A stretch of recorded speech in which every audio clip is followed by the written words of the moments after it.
The two factions were at a stalemate, their voices echoing off the polished wood of the Situation Room. Outside Washington, D.C. hummed with a life oblivious to the argument that could decide the fate of nations. Julian cleared his throat, and the room fell silent. He suggested a plan. The president, a man whose face was already a roadmap of stress, visibly recoiled. He told Julian to sit down, insisting things had not yet reached such a desperate point. As Julian slowly took his seat, General Carter, his perpetual rival, stood up. Carter announced that he, too, had a strategy. The president wiped a sheen of sweat from his forehead and asked Carter to also take a seat, remarking that he still wished to preserve some semblance of a legacy. That night, a foreign dignitary navigated a forgotten service tunnel beneath the city, emerging into the wine cellar of Julian's Georgetown brownstone.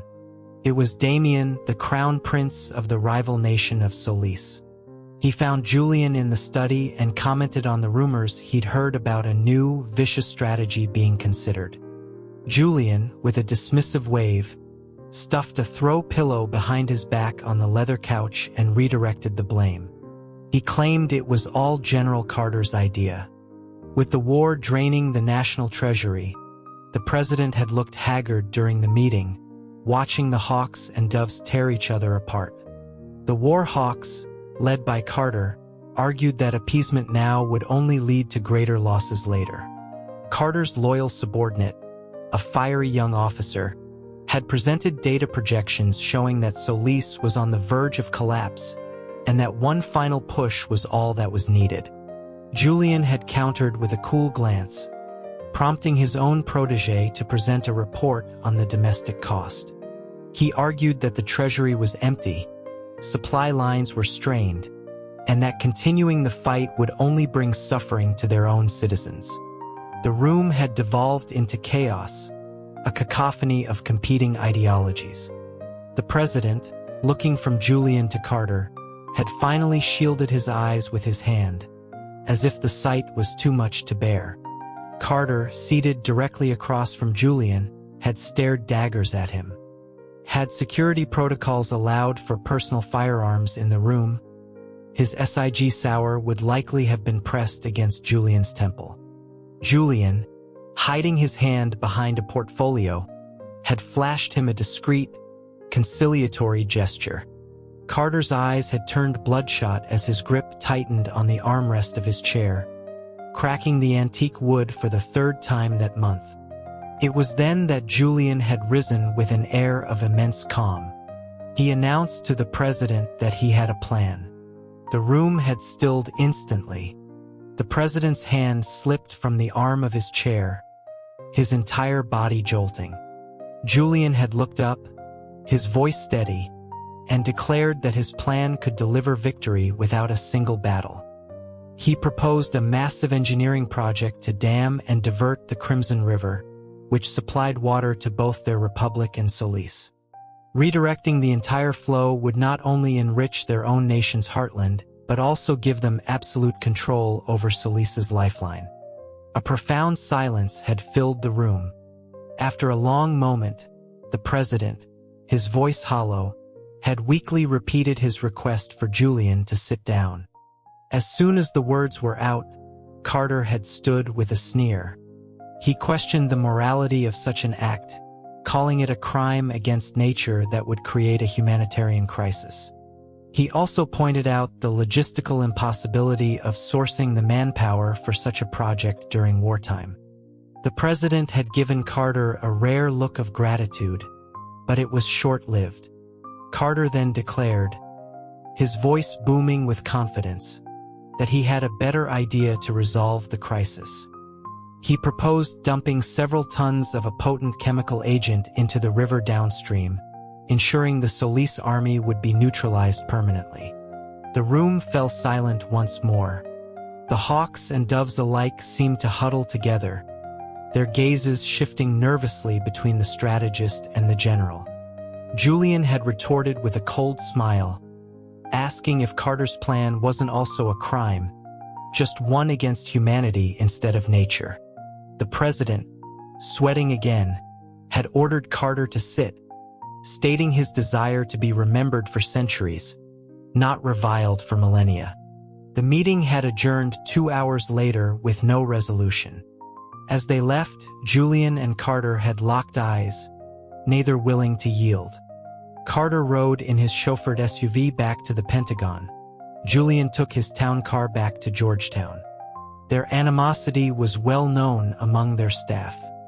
Julian's driver later discovered the car had a flat tire, courtesy of a discreetly placed nail.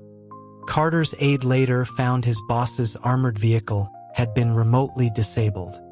On the deserted parkway, only Julian's driver and Carter's security detail remained. After a moment of shared silence, one of the agents suggested the two men share a ride. Both Julian and Carter refused in unison. Yet, 10 minutes later, they were seated together in the back of a black Suburban. Carter, holding the door handle, leaned close to Julian's ear, his voice a low growl. He threatened that if Julian kept this up, he wouldn't be coming over that night. Julian had scoffed, remarking that it wasn't his idea to have a secret entrance installed in the first place. He told Carter to go ahead and seal it, that he need not visit again. Carter's hand shot out, grabbing Julian's waist. He demanded to know who else Julian was expecting, reminding him that his brownstone was riddled with 7 different secret entrances, turning it into a veritable maze. He questioned why everyone seemed so eager for a private audience with Julian. Julian remained silent, a genuine flicker of concern crossing his mind. What if, one day, all the tunneling caused the foundation to collapse? The car pulled up to the brownstone. Before Julian got out, Carter, still simmering with anger, repeated his threat about not coming to warm his bed. Julian gave a non-committal reply. Carter grabbed his wrist, refusing to let go, demanding to know who Julian had been thinking of during his silence. Too many names flashed through Julian's mind to answer. Seeing his continued silence, Carter left in a fury, vowing he truly wouldn't be back. Later that night, after taking his medication, Julian tossed and turned in the cold sheets before finally drifting into a troubled sleep. 2 quiet knocks echoed from a hidden panel in the library. Someone slipped into the house.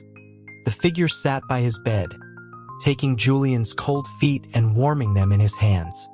Julian's eyes fluttered open.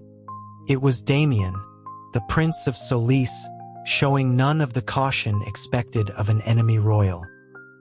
He leaned over, gently brushing the hair from Julian's forehead, and whispered about the poisonous plan he'd heard about. Julian knew Damien had sources in the capital, but their speed was unnerving. His heart skipped a beat. He denied it, insisting it was Carter's idea. Damien leaned closer, his warm breath on Julian's ear, asking if he was being truthful. Julian pulled the prince into bed, wrapping his limbs around him like a life raft, sighing in contentment at the warmth. He reminded Damien of their arrangement. Politics were left outside the bedroom. Damien, however, pressed his advantage, asking if Julian might bend the rules just this once and provide him with the latest deployment schematics. Julian, his brow furrowed in annoyance at the disturbance, was about to kick him out when a different knock came from another hidden door, this one leading from the adjoining property. Carter's voice, laced with a hint of insecurity, drifted through. He called out to Julian, saying he knew he couldn't sleep without him and had decided to forgive his earlier attitude. He quickly added that it certainly wasn't because he couldn't sleep from thinking about him. Carter, a man of action, had little patience.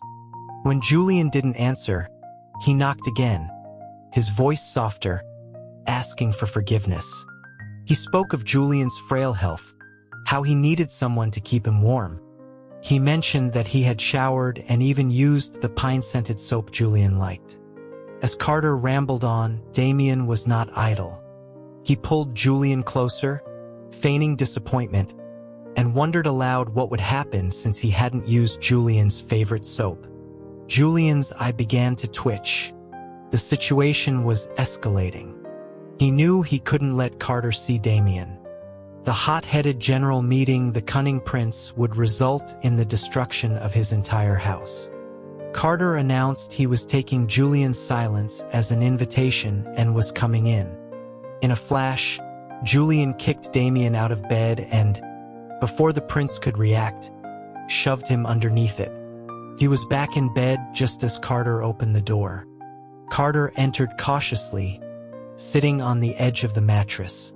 He asked if Julian was asleep. Julian's heart pounded. Feigning sleep, he buried his face in the pillows. Carter's voice was laced with hurt. He spoke of how Julian always kept him at a distance, never sharing his plans. He lamented that if Julian never confided in him, he would never understand. On any other night, Julian would have relented, perhaps using the moment to make an unreasonable demand that Carter would grudgingly accept. But tonight, with a foreign prince under his bed, he simply mumbled that he wasn't angry anymore. Carter's face lit up. He leaned in, his slightly curly black hair brushing against Julian's cheek. He recalled the doctor's words about Julian's stress and how he needed to unburden himself. It was a small miracle that the action-oriented general remembered any medical advice at all. He then quickly kicked off his boots and climbed into bed, curling up against Julian like an oversized, affectionate dog. The bed frame groaned loudly. Julian froze. A distinct thud came from underneath the bed. Carter's smile vanished. His expression hardened as he asked what that sound was. His hand went to the small of his back where he kept a concealed weapon as he prepared to get up and investigate. Julian's mind raced. He grabbed Carter's arm, suggesting it might have been a stray cat in the yard. Carter was clearly unconvinced. He pried Julian's hand away. Just as he was about to look under the bed, a heavy, formal knock sounded from a third secret entrance, this one reinforced with steel. The sound was familiar, and it made all three men in the room freeze. Julian quickly grabbed a robe, his mind working furiously. He needed to get Carter hidden, but the man was too large for a closet and the ceiling beams were too exposed. After a frantic scan of the room, he pointed to the space under the bed. He ordered Carter to hide there, and, through gritted teeth, commanded him not to make a sound, no matter what he saw or heard. Though confused, Carter complied. Moments later, Julian composed himself and opened the door. It was the president. He walked in, poured himself a glass of water from the carafe on the nightstand, and commented that it was late and the water was warm.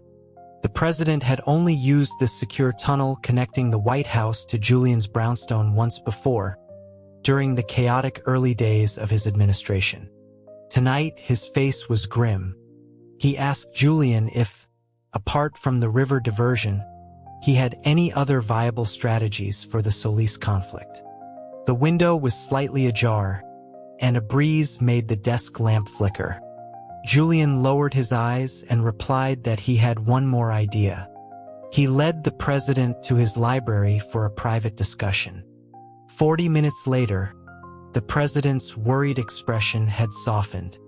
As he was about to say something, a commotion erupted from the bedroom down the hall, the sound of muffled shouts. The president, bewildered, wondered aloud what thief would be audacious enough to break into Julian's home and started towards the sound. Julian knew it wasn't a thief. It was two of them. He quickly stepped in front of the president, stopping him. Desperately searching for an excuse, he claimed it was just some personal company he was entertaining. The president stopped, a look of understanding, then amusement, on his face. He apologized for the intrusion, remarking that Julian's guest seemed to have quite the temper, getting agitated just because they were talking. The president didn't stay long. At the entrance to the tunnel, he turned back, a thoughtful expression on his face. He advised Julian, with a hint of paternal concern, that given his delicate constitution, he should perhaps find companions who were a bit less vigorous. Just as he finished his sentence, a loud crash, like splintering wood, came from the bedroom. Julian, his jaw tight, hastily saw the president off. When he opened his bedroom door, Carter's weapon was at Damien's throat. Damien's own concealed blade was pressed against Carter's chest, and his antique custom-made cherry wood bed was in pieces on the floor. A vein throbbed in Julian's temple. He ordered them both to get out. Damien sheathed his blade, but Carter didn't move. It always took him a moment longer to process things. Finally, grasping the delicate political situation, he holstered his weapon. Damien smirked, calling him a mad dog before brushing past him and heading for the exit. As he passed Julian, he gave his fingers a light, suggestive tap. Julian, his face a mask of stone, warned him not to play with fire. Damien took the hint and disappeared back into his secret passage. Once the door closed, Carter lunged, his chest heaving with rage. He was about to demand an explanation, but the look in Julian's eyes extinguished his anger instantly. He wrapped his arms around Julian's waist, his voice pleading. He asked why it was that hypocrite, and if Julian had been thinking of Damien earlier when they shared a ride.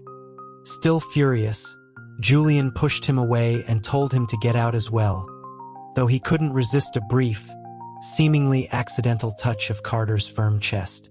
Carter began to backtrack, acknowledging that with the current military standoff, now wasn't the time to create an incident with the Prince of Solis. He promised that the next time he saw him, he would. Julian's silence cut him off. Carter took another step back, his voice small. He said he would leave, and that Julian should get some rest. Julian looked at the wreckage of his bed. Rest seemed impossible. He felt he'd be better off staying awake until he collapsed from exhaustion. After everyone was gone, he let out a long breath and walked to a fourth hidden panel, knocking. A security agent appeared.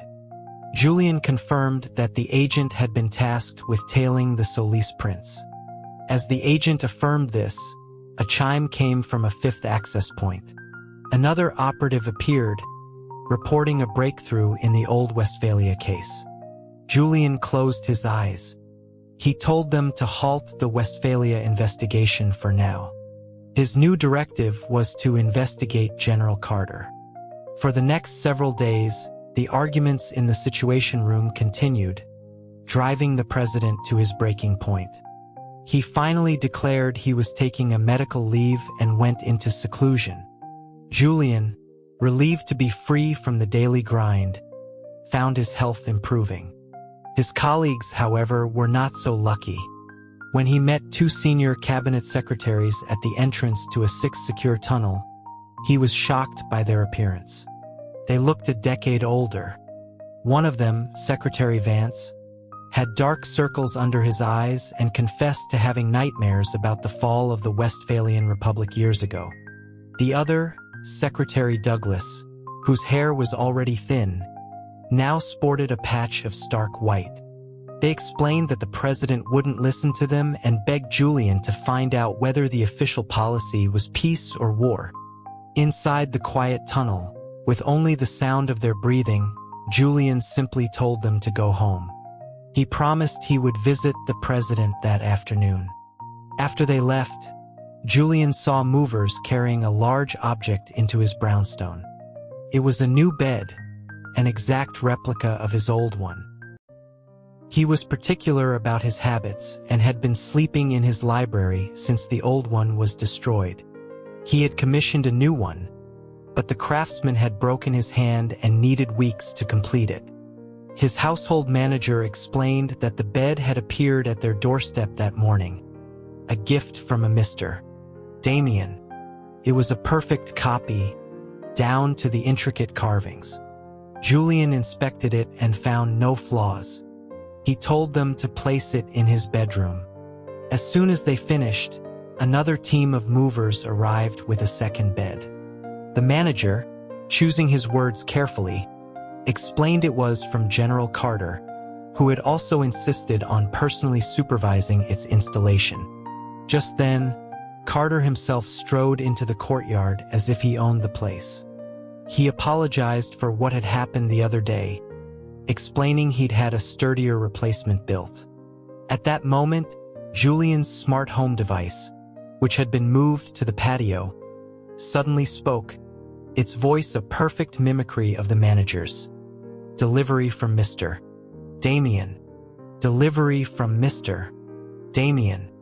The manager, horrified, tried to unplug the device, but it continued its new loop, adding Carter's own words. Broke your bed. Broke your bed. Delivery from Mr. Damien. Carter stood in silence for a moment, then walked into the bedroom and, with a single powerful strike, shattered the newly installed bed from Damien. He looked at Julian with an expression of pure innocence. He said it seemed a bit flimsy, that he had barely touched it. He then ordered his men to remove the defective bed and replace it with his own. Afterwards, he leaned in close to Julian, whispering that the so-called prince was all style and no substance, trying to harm him with shoddy gifts. Carter looked at him with wide, earnest eyes, vowing he would never hurt him. Julian was immune to such theatrics, but before he could reprimand the general, a message arrived from the White House. He and Carter were summoned immediately. A crisis was unfolding in the southern states. Severe flooding required federal intervention. The president, after a moment's thought, decided to survey the damage personally. He glanced between the frail Julian and the formidable Carter and chose the general as his escort. The trip was sudden, and the public was told the president was still recovering from his illness. Before leaving, the president looked at Julian, telling him the country was in his hands. 3 days into the president's trip, whispers of unease began to circulate through the capital. It was then that Damien appeared in Julian's bedroom again, this time without an invitation. He circled the new, robust bed Carter had provided. He asked why Julian wasn't using the one he sent, whether it was the bed he disliked or the sender. Julian, who was reading a history of the fall of Westphalia, flicked his wrist, dismissing Damien's hand from his shoulder. He told him if he was bored, he could go chop firewood. Damien laughed softly, accustomed to Julian's coldness. He took the book from Julian's hands. He remarked that Westphalia had been gone for over a decade. Its cities burned to the ground in a fire that lasted 7 days, ostensibly to cleanse a bioweapon plague. With the president away and Carter with him, the Republic was on edge, and Julian, the pillar of the state, was reading travelogues about a country that no longer existed.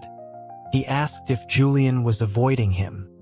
Julian found the question amusing, coming from an enemy prince.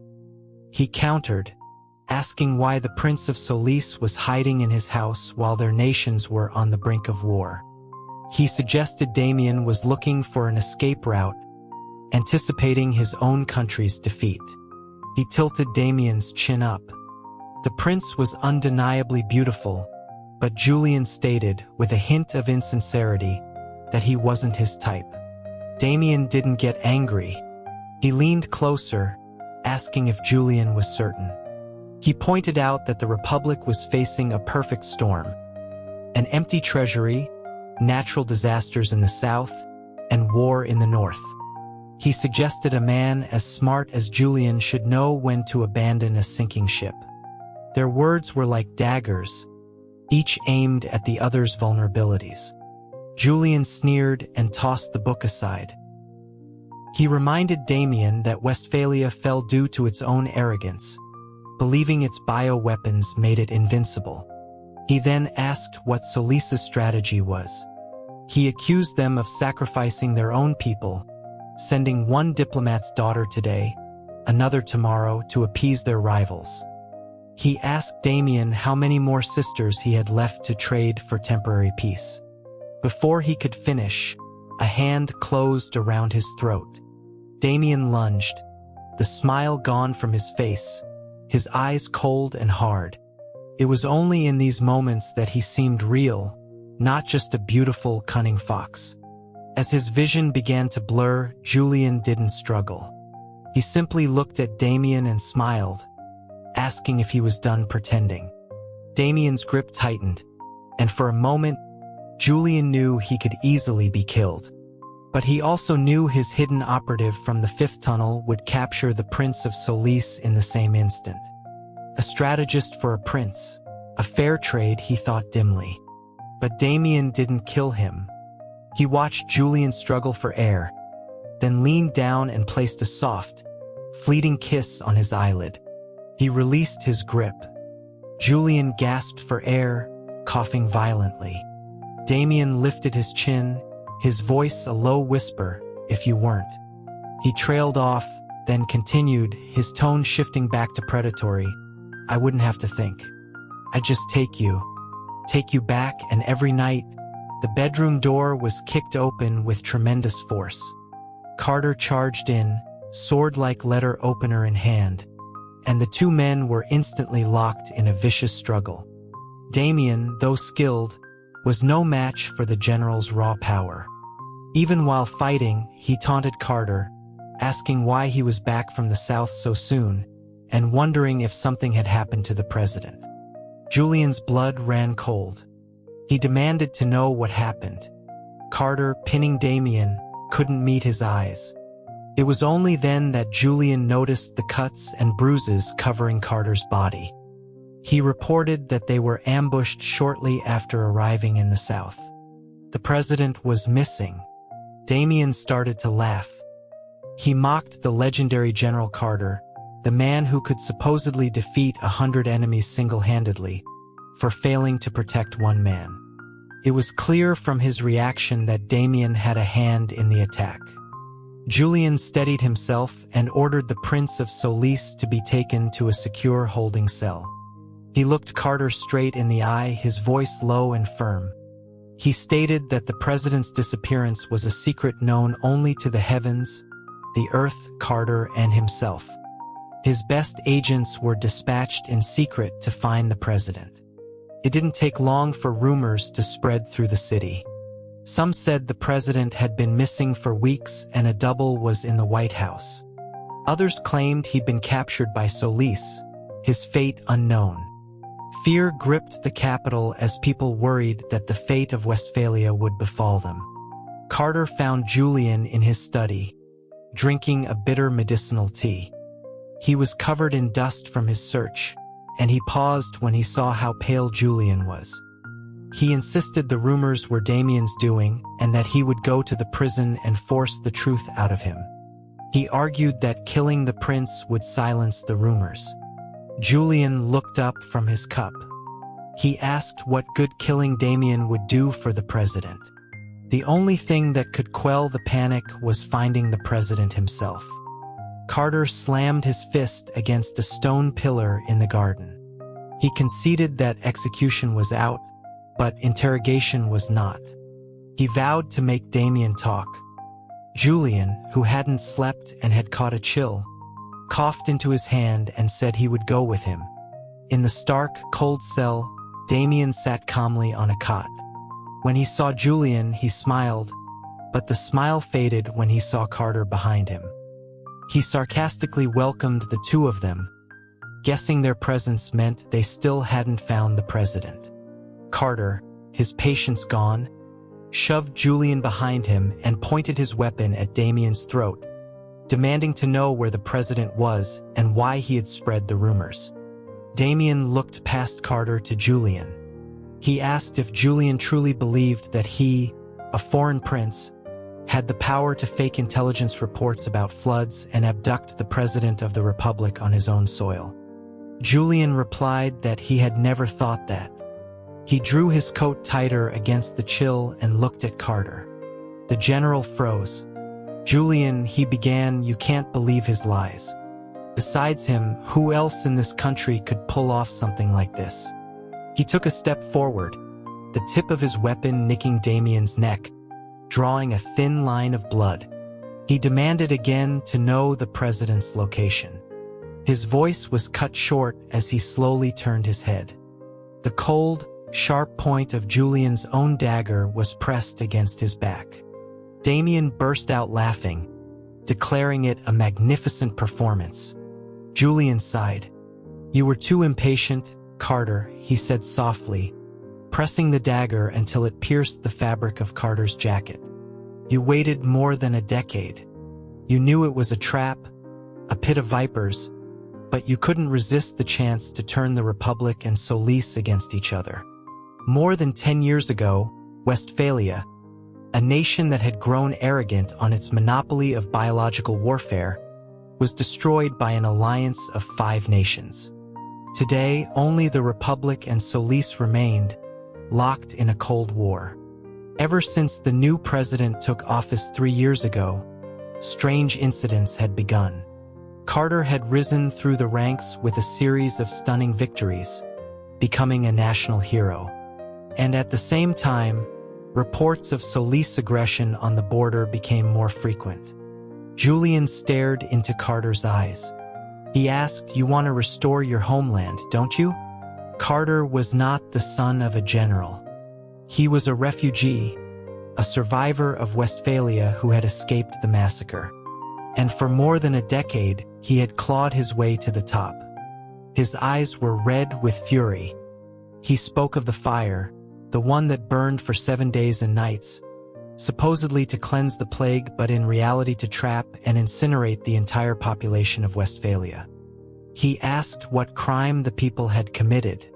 At that time, Julian had been a young academic, hearing only whispers of the tragedy before it was silenced.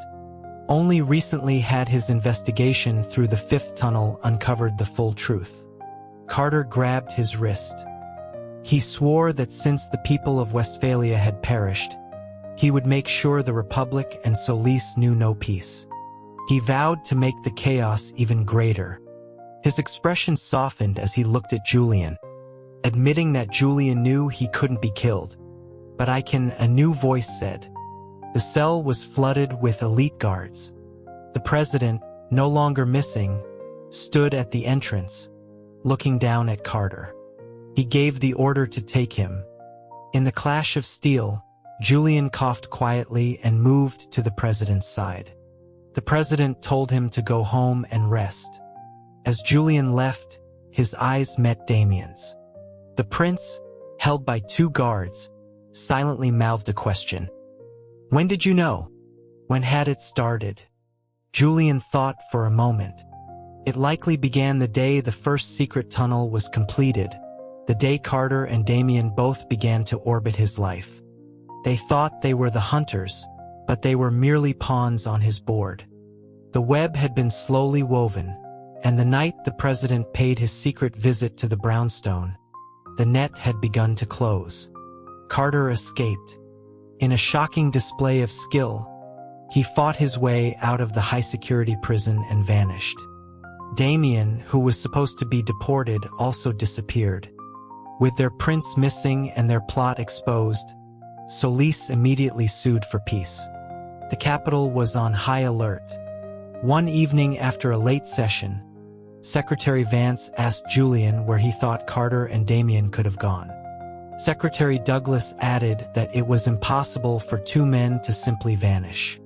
Julian just smiled and offered some political platitudes. It wasn't impossible at all. The safest place is often the most dangerous. At that very moment, the 2 men were in a secret tunnel beneath the ruins of Julian's brownstone, roasting marshmallows over a small fire. A Solis prince and a Westphalian revenger. When Julian entered, the sweet smell filled the air. He tossed a bag of chestnuts toward them and stated that he wanted those instead. Damien laughed, calling him an entitled master even in their current situation. Before he could finish, Carter had already taken the chestnuts and started roasting them, muttering about winners and losers. Julian sat by the fire, shrugging off his coat. Carter's wounds were still fresh. He stared into the flames and spoke of the 12 years since he had climbed out of the hellfire of his home. He'd wanted to give up 3 times. Once, when he saw the old farmer who had adopted him, gnawing on chicken bones in secret after giving the entire bird to Carter. The second time was when the president, after a sparring match, had told him he must have suffered greatly to become so strong. The third time, he said, looking at the fire, was riding with Julian through the city, seeing the peaceful lives of the people, smelling the faint scent of medicine on Julian's coat, and thinking that this was all he had ever wanted. But for 12 years, he had been haunted by nightmares of the fire, of the screams of his people. Damien, leaning against the stone wall, calmly peeled a roasted chestnut for Julian. He said he had no great tragedy, no quest for revenge. He was just tired. The royal family of Solis had no princesses left. All had been traded away for treaties. He remembered his 7-year-old sister, sent to marry a 57-year-old warlord. When the warlord died, she, at 13, was passed on to his son. Damien's hand clenched into a fist. He said he was done being a prince who couldn't even protect his own family. The chestnut was still warm. Julian ate one. Tasted bitter. This chaotic world was bitter. He coughed, a racking sound that brought tears to his eyes. Damien watched him with a wry smile. He confessed that at first, he hadn't taken Julian seriously, seeing only a fragile man kept alive by medicine. But there were moments, he admitted, when he was mad with jealousy, wondering why he meant so little to Julian, a pawn to be used and discarded. He called Julian heartless. When Julian finally caught his breath, he retorted that Damien should have seen him in his youth, celebrated and admired, with more suitors than he could count. Carter gently patted his back. He told Damien to stop talking about love and hate at a time like this. He mused that in a different world, a general, a prince, and a strategist could have been friends. He winked at Julian. And as for the general and the strategist, he added they were a classic pairing. Damien stood up, stretching. Well, since we're here, he said, your house, your 7 secret tunnels. Aren't you going to give us the tour? The masters of 2 of the tunnels were already present. They knew another led to the White House. Carter guessed that the 4th hid his security team, and Damien surmised the 5th was for his intelligence network. The 6th, they figured, was for his political allies. They all stopped before the 7th and final door, falling silent. Julian took the torch from Carter and smiled at them. Carter spoke suddenly, his voice tight. I smell gunpowder. Correct, Julian said. The 7th door had always concealed enough explosives to level the entire city block. He had clawed his way from poverty to the heights of power to protect the Republic. No one would be allowed to destroy it. Not even him. The president would have spared Carter, a fate worse than death for him. Damien could have returned to his empty title, a prince ruling over a kingdom of ghosts. And Julian would remain the powerful advisor, his influence now a threat to the very man he served. He looked back at them, and at the memory of the boy he once was, reading by borrowed light. The fire that consumed the brownstone that night was immense. The president rushed to the scene to find only smoking ruins. 3 bodies were recovered, burned beyond recognition. The official story was that Julian had uncovered the plot of Carter and Damien, and all 3 had perished in the ensuing struggle. Some whispered they were friends torn apart by politics. The president ordered the brownstone to be rebuilt. 7 days later, he made the truth of the Westphalian tragedy public. Citizens journeyed to the border to hold vigils for the dead. 3 months later, the reconstruction was complete. It was said that if you passed by on a quiet night, you could sometimes smell roasted marshmallows and chestnuts, and hear the faint sound of 3 men laughing. 10 days after the fire, Julian, Carter, and Damien emerged from a hidden exit in a state park miles away, covered in soot. Julian disgustedly threw his ruined coat at Carter, berating him for miscalculating the amount of explosives. He then turned on Damien, reminding him that he had sworn the escape plan was foolproof. Carter looked away sheepishly, muttering that he would have protected Julian regardless. Damien simply draped his own dusty jacket over Julian's shoulders, saying that a little more excitement made things interesting. For 10 days they lived in a cave. Carter hunted, Damien foraged, and Julian directed the cooking of the day's catch. The fresh air and freedom from political intrigue seemed to improve his health. But on the 10th day, he'd had enough. He demanded to know if this was truly their plan, to live as hermits forever. They both promised to take him down the mountain the next day. On the 11th day, a black pickup truck driven by Carter's former aide was waiting at the base of the mountain. A small boat, procured by one of Damien's contacts, was docked at a nearby lake. But Carter's aide had drilled a small hole in the boat, and Damien's man had mixed a potent laxative into the feed for the horses the aide had also brought. As Julian watched the horses collapse and the boat sink, he was speechless. Just then, an old farmer drove by in a rickety pickup truck. He offered them a ride, explaining he was heading to a small town called Harmony, 10 miles away. It didn't matter where they went. The world was vast, and for the first time, Julian wanted to see it.